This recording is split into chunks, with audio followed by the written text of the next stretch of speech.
Hello বন্ধুরা, study motivation YouTube চ্যানেলে তোমাদের সকলকে স্বাগত।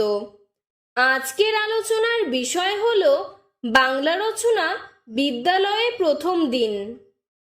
1 নম্বর, বিদ্যালয়ের প্রথম দিনটি আমার কাছে খুবই স্মরণীয় একটি দিন। 2 নম্বর, আমি যেদিন প্রথম বিদ্যালয়ে যাই তখন আমার বয়স ছিল মাত্র 3 বছর। 3 নম্বর, আমি খুব ভোরে ঘুম থেকে উঠে দাঁত মেজে হাত মুখ ধুয়ে জলখাবার খেয়ে নতুন জামা কাপড় পরে বিদ্যালয়ে গিয়েছিলাম। 4 নম্বর, প্রথম বিদ্যালয়ে যাব, তাই আমার খুব আনন্দ হচ্ছিল, আবার একটু ভয়ও করছিল। 5 নম্বর, সেদিন আমি মায়ের সাথে বিদ্যালয়ে গিয়ে দেখলাম আমার সমবয়সী অনেক ছেলেমেয়ে তার মা বাবার সাথে এসেছে।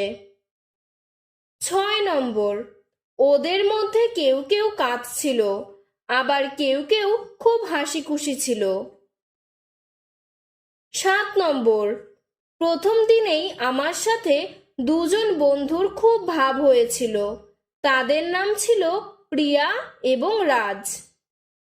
8 নম্বর, প্রথম দিন বিদ্যালয়ে পূজা ম্যাডাম আমাদের সবার প্রথমে নাম, বাবার নাম, ঠিকানা জিজ্ঞাসা করেছিলেন এবং তারপর অনেক সুন্দর সুন্দর কবিতা পড়িয়েছিলেন। 9 নম্বর, আমাদের সেদিন 3টায় ছুটি হয়েছিল এবং আমি মায়ের সাথে বাড়ি ফিরেছিলাম। 10 নম্বর, এই দিনের স্মৃতি আমার স্মৃতিপটে চিরদিন অক্ষয় হয়ে থাকবে। আজকের ভিডিওটি এতটুকুই। তোমাদের যদি আরও এরকম অন্য কোনো রচনার প্রয়োজন হয় আমাকে কমেন্ট বক্সে জানাবে, আমি সাহায্য করার চেষ্টা করব। ধন্যবাদ।